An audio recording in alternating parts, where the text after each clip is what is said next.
DRG Kids। ਵਾਦਾ। ਇੱਕ ਸਮੇਂ ਦੀ ਗੱਲ ਹੈ। ਇੱਕ ਬੁੱਧੀ ਸਾਗਰ ਨਾਂ ਦਾ ਰਾਜਾ ਸੀ। ਉਸਦੇ 3 ਪੁੱਤਰ ਸਨ, ਅਜੇ, ਸੁਜੇ ਤੇ ਵਿਜੇ। ਰਾਜੇ ਨੂੰ ਇਹ ਗੱਲ ਸਮਝ ਨਹੀਂ ਆ ਰਹੀ ਸੀ ਕਿ ਆਪਣੇ ਮਰਨ ਤੋਂ ਪਹਿਲਾਂ ਉਹ ਆਪਣਾ ਰਾਜ ਕਿਸ ਦੇ ਹਵਾਲੇ ਕਰੇ। ਫਿਰ ਉਸ ਨੂੰ ਇੱਕ ਤਰਕੀਬ ਸੁਝਦੀ ਹੈ ਤੇ ਉਹ ਆਪਣੇ ਸੇਵਕ ਨੂੰ ਕਹਿੰਦਾ ਹੈ ਕਿ ਮੇਰੇ 3 ਪੁੱਤਰਾਂ ਨੂੰ ਬਗੀਚੇ ਵਿੱਚ ਬੁਲਾਓ, ਮੈਂ ਉਹਨਾਂ ਨਾਲ ਗੱਲ ਕਰਨਾ ਚਾਹੁੰਦਾ। ਰਾਜ ਮਹਿਲ ਦਾ ਬਗੀਚਾ। ਸੇਵਕ, ਮੇਰੇ ਪੁੱਤਰਾਂ ਨੂੰ ਕਹੋ ਕਿ ਉਹਨਾਂ ਦੇ ਪਿਤਾ ਜੀ ਨੇ ਉਹਨਾਂ ਨੂੰ ਬਗੀਚੇ 'ਚ ਬੁਲਾਇਆ ਹੈ। ਮੈਨੂੰ ਉਹਨਾਂ ਦੇ ਨਾਲ ਗੱਲ ਕਰਨੀ ਹੈ। ਜੀ ਰਾਜਾ ਜੀ, ਜੋ ਹੁਕਮ। ਮੈਂ ਤੁਹਾਨੂੰ ਸਾਰਿਆਂ ਨੂੰ ਇਸ ਲਈ ਇੱਥੇ ਸੱਦਿਆ ਹੈ। ਮੈਂ ਇਹ ਫੈਸਲਾ ਨਹੀਂ ਕਰ ਪਾ ਰਿਹਾ ਕਿ ਮੇਰੇ ਬਾਅਦ ਮੇਰਾ ਇਹ ਰਾਜ ਤੁਹਾਡੇ 3 ਵਿੱਚੋਂ ਕਿਹੜਾ ਚੰਗੀ ਤਰ੍ਹਾਂ ਸੰਭਾਲ ਸਕੂਗਾ। ਪਿਤਾ ਜੀ, ਤੁਹਾਨੂੰ ਮੇਰੀ ਕਾਬਲੀਅਤ ਉੱਤੇ ਸ਼ੱਕ ਹੈ?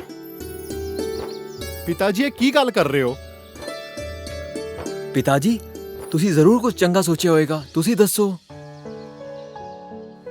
ਮੈਂ ਚਾਹੁੰਦਾ ਹਾਂ ਕਿ ਪਹਿਲਾਂ ਤਾਂ ਤੁਸੀਂ ਤਿੰਨੇ ਵਿਆਹ ਕਰੋ। ਵਿਆਹ? ਕੀ ਇਹ ਤੁਹਾਡੀ ਸ਼ਰਤ ਹੈ? ਹਾਂ, ਸ਼ਾਦੀशुदा ਬੰਦਾ ਹੀ ਮੇਰਾ ਰਾਜ ਚੰਗੀ ਤਰ੍ਹਾਂ ਸੰਭਾਲ ਸਕਦਾ ਹੈ। ਇਹ ਭਲਾ ਕਿਸ ਤਰ੍ਹਾਂ ਦੀ ਸ਼ਰਤ ਹੈ? ਜੋ ਤੁਹਾਡਾ ਹੁਕਮ ਪਿਤਾ ਜੀ।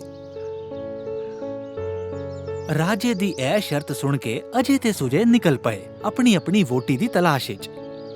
ਕੁਝ ਦਿਨ ਬੀਤ ਗਏ। ਫਿਰ ਇੱਕ ਦਿਨ ਵੱਡਾ ਮੁੰਡਾ ਅਜੇ ਆਪਣੀ ਵੋਟੀ ਦੇ ਨਾਲ ਵਾਪਸ ਆਪਣੇ ਰਾਜ ਮਹਿਲ ਵਿੱਚ ਆਉਂਦਾ ਹੈ ਤੇ ਉਹਨੂੰ ਆਪਣੇ ਪਿਓ ਨਾਲ ਮਿਲਵਾਉਂਦਾ ਹੈ। ਰਾਜ ਮਹਿਲ ਦੇ ਭੀਤਰ। ਅੱਜ ਮੈਨੂੰ ਤੁਹਾਨੂੰ ਦੋਵੇਂ ਨੂੰ ਦੇਖ ਕੇ ਬਹੁਤ ਚੰਗਾ ਲੱਗਿਆ। ਹੋਰ ਇੰਨੀ ਸੋਹਣੀ ਰਾਜਕੁਮਾਰੀ ਕੌਣ ਹੈ? ਪਿਤਾ ਜੀ, ਇਹ ਮੇਰੀ ਵੋਟੀ ਰਾਜਕੁਮਾਰੀ ਹੀਨਾ ਹੈ। ਵਾਹ, ਕੀ ਗੱਲ ਹੈ ਪੁੱਤਰ, ਤੁਸੀਂ ਦੋਵੇਂ ਦੀ ਜੋੜੀ ਸੱਚੀ ਕਮਾਲ ਲੱਗਦੀ ਹੈ। ਧੰਨਵਾਦ ਪਿਤਾ ਜੀ, ਇਹ ਰਾਜਾ ਸੂਰਜਮਲ ਦੀ ਧੀ ਹੈ। ਬੇਟੀ, ਤੇਰਾ ਸਾਡੇ ਰਾਜ ਮਹਿਲ ਦੇ ਵਿੱਚ ਸਵਾਗਤ ਹੈ। ਬੇਟਾ, ਮੈਂ ਵੇਖਿਆ ਕਿ ਤੇਰੇ ਪਿਤਾ ਜੀ ਨੇ ਬਹੁਤ ਸਾਰੀਆਂ ਗਾਵਾਂ ਤੇ ਸੋਨੇ ਚਾਂਦੀ ਦੇ ਬਰਤਨ ਦਿੱਤੇ ਨੇ। ਜੀ ਪਿਤਾ ਜੀ, ਇਹ ਸਾਰੇ ਤੋਹਫੇ ਨੇ ਸਾਡੇ ਵਿਆਹ ਦੇ, ਮੇਰੇ ਪਿਤਾ ਜੀ ਵੱਲੋਂ ਤੁਹਾਡੇ ਸਾਰਿਆਂ ਲਈ। ਆਪਣੇ ਪਿਤਾ ਜੀ ਨੂੰ ਮੇਰੇ ਵੱਲੋਂ ਧੰਨਵਾਦ ਕਹੀਂ ਤੇ ਉਹਨਾਂ ਨੂੰ ਕਹੀਂ ਕਿ ਜਲਦੀ ਉਹ ਆਪਣੇ ਪੂਰੇ ਪਰਿਵਾਰ ਸਮੇਤ ਸਾਡੇ ਮਹਿਲ ਵਿੱਚ ਦਾਵਤ ਦੇ ਲਈ ਆਏ। ਜੀ ਪਿਤਾ ਜੀ, ਜਿਵੇਂ ਤੁਹਾਡਾ ਹੁਕਮ। ਕੁਝ ਹਫ਼ਤੇ ਬੀਤ ਗਏ। ਰਾਜੇ ਦਾ ਦੂਜਾ ਮੁੰਡਾ ਸੁਜੈ ਆਪਣੀ ਵੋਟੀ ਦੇ ਨਾਲ ਵਾਪਸ ਆਇਆ। ਪਿਤਾ ਜੀ, ਇਹ ਮੇਰੀ ਪਤਨੀ ਹੈ, ਰਾਜਕੁਮਾਰੀ ਬੀਨਾ। ਇਹ ਇੱਕ ਛੋਟੇ ਜਿਹੇ ਰਾਜ ਦੀ ਰਾਜਕੁਮਾਰੀ ਹੈ। ਰਾਜ ਛੋਟਾ ਹੋਵੇ ਜਾਂ ਵੱਡਾ, ਮੈਨੂੰ ਇਸ ਗੱਲ ਨਾਲ ਕੋਈ ਫਰਕ ਨਹੀਂ ਪੈਂਦਾ ਪੁੱਤਰ। ਮੈਨੂੰ ਤੇ ਇਸ ਗੱਲ ਦੀ ਖੁਸ਼ੀ ਹੈ ਕਿ ਤੂੰ ਆਪਣੇ ਲਈ ਇੱਕ ਪਤਨੀ ਲੱਭ ਲਈ। ਤੁਸੀਂ ਦੋਵੇਂ ਹਮੇਸ਼ਾ ਖੁਸ਼ ਰਹੋ। ਪਿਤਾ ਜੀ, ਮੈਨੂੰ ਲਿਖਣ ਦਾ ਬਹੁਤ ਹੀ ਸ਼ੌਕ ਹੈ। ਮੈਂ ਤੁਹਾਡੇ ਲਈ ਇੱਕ ਬਹੁਤ ਹੀ ਵਧੀਆ ਕਵਿਤਾ ਲਿਖੀ ਹੈ। ਵਾਹ ਪੁੱਤਰ, ਇਹ ਤੇ ਬਹੁਤ ਹੀ ਚੰਗੀ ਗੱਲ ਹੈ। ਪਿਤਾ ਜੀ, ਇਹ ਬਹੁਤ ਹੀ ਚੰਗੀ ਕਵਿਤਾ ਲਿਖਦੀ ਹੈ, ਤੁਸੀਂ ਸੁਣੋਗੇ? ਬੇਟਾ, ਜੇ ਤੈਨੂੰ ਬੁਰਾ ਨਾ ਲੱਗੇ ਤਾਂ ਮੈਂ ਇਸ ਨੂੰ ਆਪਣੇ ਕਮਰੇ ਵਿੱਚ ਇਕੱਲੇ ਆਰਾਮ ਨਾਲ ਪੜਾਂਗਾ। ਜੀ ਪਿਤਾ ਜੀ, ਜਿਵੇਂ ਤੁਹਾਡੀ ਮਰਜ਼ੀ। ਤੁਸੀਂ ਦੋਵੇਂ ਹਮੇਸ਼ਾ ਖੁਸ਼ ਰਹੋ। ਵਿਜੇ, ਜੋ ਰਾਜੇ ਦਾ ਸਭ ਤੋਂ ਛੋਟਾ ਮੁੰਡਾ ਸੀ, ਉਹ ਆਪਣੀ ਵੋਟੀ ਦੀ ਤਲਾਸ਼ ਵਿੱਚ ਨਿਕਲ ਪਿਆ। ਚਲਦੇ ਚਲਦੇ ਉਹ ਘਣੇ ਜੰਗਲ ਵਿੱਚ ਪਹੁੰਚ ਗਿਆ। ਉੱਥੇ ਤਰ੍ਹਾਂ ਦੀਆਂ ਆਵਾਜ਼ਾਂ ਆਉਂਦੀਆਂ ਨੇ। ਅਚਾਨਕ ਕੁਝ ਬੌਨੇ ਆਉਂਦੇ ਨੇ ਤੇ ਰਾਜਕੁਮਾਰ ਵਿਜੇ ਨੂੰ ਆਪਣਾ ਕੈਦੀ ਬਣਾ ਲੈਂਦੇ ਨੇ ਤੇ ਉਹਨਾਂ ਨੂੰ ਆਪਣੇ ਨਾਲ ਲਿਜਾ ਕੇ ਤਹਿਖਾਨੇ ਵਿੱਚ ਬੰਦ ਕਰ ਦਿੰਦੇ ਨੇ। ਉਹਨੇ ਬਹੁਤ ਸੋਚਿਆ, ਪਰ ਉਹਨੂੰ ਕੁਝ ਸਮਝ ਨਹੀਂ ਆਇਆ ਕਿ ਇਹ ਲੋਕ ਕੌਣ ਨੇ ਤੇ ਉਸ ਨੂੰ ਉਹਨਾਂ ਨੇ ਕੈਦੀ ਕਿਉਂ ਬਣਾਇਆ ਹੈ। ਕੁਝ ਦਿਨ ਬੀਤ ਜਾਂਦੇ ਨੇ ਤੇ ਉਸ ਨੂੰ ਲੱਗਦਾ ਹੈ ਕਿ ਉਸ ਦੇ ਪਿਤਾ ਜੀ ਉਸ ਦੀ ਚਿੰਤਾ ਕਰ ਰਹੇ ਹੋਣਗੇ। ਵਿਜੇ ਨੂੰ ਪਿਤਾ ਜੀ ਦੀ ਬਹੁਤ ਯਾਦ ਆਉਂਦੀ ਹੈ। ਫਿਰ ਇੱਕ ਦਿਨ ਉਸ ਨੂੰ ਇੱਕ ਪਿਆਰੀ ਜੀ ਆਵਾਜ਼ ਸੁਣਾਈ ਦਿੰਦੀ ਹੈ ਜੋ ਵਿਜੇ ਨੂੰ ਕੁਝ ਪੁੱਛਦੀ ਹੈ। ਕੀ ਤੁਸੀਂ ਮੇਰੇ ਨਾਲ ਵਿਆਹ ਕਰੋਗੇ? ਇਹ ਆਵਾਜ਼ ਕਿੱਥੋਂ ਆ ਰਹੀ ਹੈ? ਮੈਨੂੰ ਤੇ ਕੋਈ ਵੀ ਨਹੀਂ ਦਿਸਦਾ ਪਿਆ। ਕੀ ਤੁਸੀਂ ਮੇਰੇ ਨਾਲ ਵਿਆਹ ਕਰੋਗੇ? ਕੌਣ ਹੈ? ਮੇਰੇ ਸਾਹਮਣੇ ਆਓ। ਕੁਝ ਦਿਨ ਇਸ ਤਰ੍ਹਾਂ ਚੱਲਦਾ ਰਿਹਾ। ਵਿਜੇ ਨੂੰ ਸਿਰਫ ਉਹ ਪਿਆਰੀ ਸੁਰੀਲੀ ਆਵਾਜ਼ ਸੁਣਾਈ ਦਿੰਦੀ, ਪਰ ਦਿਸਦਾ ਕੋਈ ਨਹੀਂ ਸੀ। ਫਿਰ ਇੱਕ ਦਿਨ, ਕੀ ਤੁਸੀਂ ਮੇਰੇ ਨਾਲ ਵਿਆਹ ਕਰੋਗੇ? ਹਾਂ, ਮੈਂ ਤੇਰੇ ਨਾਲ ਵਿਆਹ ਕਰਾਂਗਾ। ਮੈਂ ਤੇਰੇ ਨਾਲ ਵਾਅਦਾ ਕਰਦਾ ਹਾਂ। ਹੁਣ ਤੂੰ ਇਸ ਤਹਿਕਾਨੇ ਤੋਂ ਆਜ਼ਾਦ ਹੈ। ਤਿਆਰ? ਕਿਸ ਲਈ? ਕੌਣ ਹੋ ਤੁਸੀਂ ਲੋਕੀ? ਤੈਨੂੰ ਨਹਾਣ ਦੀ ਲੋੜ ਹੈ। ਆ ਲੈ ਪਾਣੀ। ਹੁਣ ਤੂੰ ਨਹਾ ਕੇ ਸ਼ੇਵ ਕਰਕੇ ਤਿਆਰ ਹੋ ਜਾ। ਓਹ ਇਹਦੇ ਤਾਂ ਵਾਲ ਵੀ ਕੱਢਣੇ ਪੈਣਗੇ। ਇਹ ਸਭ ਕੀ ਹੋ ਰਿਹਾ ਹੈ?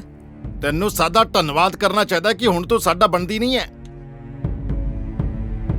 ਤੁਹਾਡਾ ਬਹੁਤ ਧੰਨਵਾਦ, ਪਰ ਹੁਣ ਜ਼ਰਾ ਮੈਨੂੰ ਦੱਸੋ ਕੀ ਹੋ ਕੀ ਰਿਹਾ ਹੈ? ਤੇਰਾ ਵਿਆਹ। ਵਿਆਹ? ਵਿਜੇ ਨੂੰ ਕੁਝ ਸਮਝ ਨਹੀਂ ਆ ਰਿਹਾ ਸੀ ਕਿ ਉਹ ਆਵਾਜ਼ ਕਿਸ ਦੀ ਹੈ। ਇਹ ਬੌਨੇ ਲੋਕ ਕੌਣ ਨੇ ਤੇ ਉਹਨੂੰ ਕਿੱਥੇ ਲੈ ਕੇ ਜਾ ਰਹੇ ਨੇ। ਉਹ ਬੌਨੇ ਵਿਜੇ ਨੂੰ ਵੱਡੇ ਜਿਹੇ ਮਹਿਲ ਵਿੱਚ ਲੈ ਕੇ ਗਏ। ਉੱਥੇ ਉਹਨਾਂ ਦੇ ਵਰਗੇ ਬਹੁਤ ਸਾਰੇ ਬੌਨੇ ਸਨ। ਪੂਰਾ ਹਾਲ ਬੌਨਿਆਂ ਦੇ ਨਾਲ ਭਰਿਆ ਹੋਇਆ ਸੀ। ਫਿਰ ਇੱਕ ਜੱਜ ਆਇਆ ਜੋ ਉਹਨਾਂ ਦਾ ਵਿਆਹ ਕਰਵਾਉਣ ਦੇ ਲਈ ਆਇਆ ਸੀ। ਇੱਕ ਸੋਨੇ ਜਿਹੇ ਵਿਆਹ ਦੇ ਜੋੜੇ ਵਿੱਚ ਇੱਕ ਕੁੜੀ ਉੱਥੇ ਆਈ। ਉਹ ਵੀ ਬੌਨੀ ਸੀ। ਉਸ ਦਾ ਚਿਹਰਾ ਸਾੜੀ ਨਾਲ ਢਕਿਆ ਹੋਇਆ ਸੀ। ਫਿਰ ਉਹ ਜੱਜ ਦੇ ਸਾਹਮਣੇ ਆਈ। ਮੈਨੂੰ ਉਮੀਦ ਹੈ ਕਿ ਤੂੰ ਤਿਆਰ ਆ। ਹੁਣ ਤੂੰ ਆਪਣਾ ਚਿਹਰਾ ਵਿਖਾ ਸਕਦੀ ਹੈ। ਜਿਵੇਂ ਹੀ ਉਹਨੇ ਆਪਣਾ ਚਿਹਰਾ ਵਿਖਾਇਆ, ਉਹਦੇ ਚਿਹਰੇ ਦੇ ਉੱਤੇ ਇੱਕ ਵੱਡਾ ਜਿਹਾ ਮੱਸਾ ਸੀ। ਨਾਲ ਹੀ ਉਸ ਦਾ ਚਿਹਰਾ ਥੋੜਾ ਜਿਹਾ ਅਜੀਬ ਸੀ। ਉਹ ਬੌਨੀ ਤੇ ਕਾਲੀ ਵੀ ਸੀ। ਨਹੀਂ। ਵਿਜੇ ਇਹ ਵੇਖ ਕੇ ਡਰ ਗਿਆ, ਪਰ ਫਿਰ ਉਸਨੂੰ ਆਪਣਾ ਵਾਅਦਾ ਯਾਦ ਆਇਆ ਤੇ ਉਸਨੇ ਕਿਹਾ, ਮੈਂ ਤੇਰੇ ਨਾਲ ਵਿਆਹ ਕਰਾਂਗਾ, ਇਹ ਮੈਂ ਵਾਅਦਾ ਕੀਤਾ ਸੀ। ਇਸ ਲਈ ਮੈਂ ਆਪਣਾ ਵਾਅਦਾ ਜ਼ਰੂਰ ਨਿਭਾਵਾਂਗਾ। ਜਿਵੇਂ ਹੀ ਉਹ ਵਿਆਹ ਦੇ ਲਈ ਤਿਆਰ ਹੁੰਦਾ ਹੈ, ਉਸੇ ਵੇਲੇ ਉੱਥੇ ਬਹੁਤ ਸਾਰਾ ਧੂਆਂ ਹੋ ਜਾਂਦਾ ਹੈ ਤੇ ਸਾਰੇ ਬੌਨੇ ਉੱਥੋਂ ਗਾਇਬ ਹੋ ਗਏ ਤੇ ਉਸ ਦੀ ਥਾਂ ਤੇ ਉੱਥੇ ਬਹੁਤ ਹੀ ਸੋਹਣੀ, ਉੱਚੀ, ਲੰਮੀ ਰਾਜਕੁਮਾਰੀ ਮੀਨਾ ਆ ਜਾਂਦੀ ਹੈ ਅਤੇ ਬਾਕੀ ਦੇ ਸਾਰੇ ਬੌਨੇ ਵੀ ਉਸ ਦੀ ਅਦਾਸੀਆਂ ਵਿੱਚ ਬਦਲ ਜਾਂਦੇ ਹਨ। ਵਿਜੇ ਨੂੰ ਕੁਝ ਸਮਝ ਨਹੀਂ ਆ ਰਿਹਾ ਸੀ।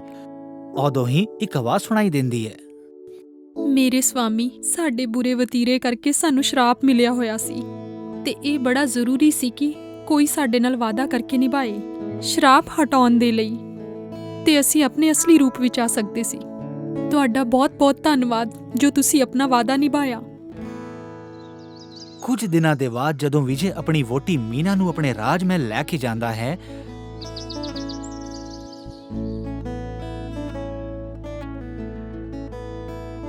ਤਾਂ ਰਾਜਾ ਬਹੁਤ ਹੀ ਖੁਸ਼ ਹੁੰਦਾ ਹੈ ਤੇ ਸਾਰਿਆਂ ਨੂੰ ਬੁਲਾਵਾ ਭੇਜਦਾ ਹੈ। ਮੈਂ ਅੱਜ ਬਹੁਤ ਹੀ ਖੁਸ਼ ਹਾਂ। ਮੇਰੇ ਤਿੰਨਾਂ ਪੁੱਤਰ ਆਪਣੀ ਆਪਣੀ ਗ੍ਰਸਤੀ ਵਿੱਚ ਖੁਸ਼ ਹਾਂ। ਭਲਾ ਇਸ ਤੋਂ ਜ਼ਿਆਦਾ ਖੁਸ਼ੀ ਦੀ ਗੱਲ ਹੋਰ ਕੀ ਹੋ ਸਕਦੀ ਹੈ? ਜੀ ਪਿਤਾ ਜੀ, ਹੁਣ ਇਹ ਦੱਸੋ ਕਿ ਤੁਹਾਡੇ ਬਾਅਦ ਅਗਲਾ ਰਾਜਾ ਕੌਣ ਬਣੇਗਾ? ਹਾਂ ਪਿਤਾ ਜੀ, ਹੁਣ ਦੱਸੋ ਅਗਲਾ ਰਾਜਾ ਕੌਣ ਬਣੂਗਾ? ਮੇਰੇ ਬੱਚਿਓ, ਇਸ ਧਰਤੀ ਤੇ ਸਭ ਤੋਂ ਵੱਡਾ ਤੋਹਫਾ ਹੁੰਦਾ ਹੈ ਵਫਾਦਾਰੀ ਦਾ। ਜੋ ਵਫਾਦਾਰੀ ਤੇ ਆਪਣਾ ਵਾਅਦਾ ਨਹੀਂ ਭੁੱਲਦਾ, ਉਹੀ ਸੱਚੀ ਹੱਕਦਾਰ ਹੈ ਇਸ ਰਾਜ ਗੱਦੀ ਦਾ। ਸਮਝ ਲੱਗੀ? ਅਜੇ ਤੇ ਸੁਜੇ ਵਿਜੇ ਵੱਲ ਵੇਖਦੇ ਹੋਏ,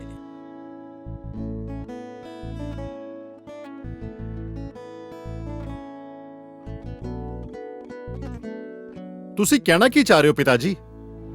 ਵਿਜੇ ਹੀ ਅਸਲੀ ਹੱਕਦਾਰ ਹੈ ਇਸ ਰਾਜ ਗੱਦੀ ਦਾ, ਕਿਉਂਕਿ ਉਹ ਆਪਣੀ ਜ਼ਿੰਦਗੀ ਦੀ ਮੁਸ਼ਕਿਲ ਘੜੀ ਦੇ ਵਿੱਚ ਵੀ ਵਫਾਦਾਰੀ ਤੇ ਆਪਣਾ ਵਾਅਦਾ ਨਹੀਂ ਭੁੱਲਿਆ। ਤੇ ਜਿਸ ਇਨਸਾਨ ਵਿੱਚ ਇਹ ਗੁਣ ਹੈ, ਉਹਦੇ 'ਚ ਰਾਜ ਦੇ ਪ੍ਰਤੀ ਭਗਤੀ ਵੀ ਹੈ।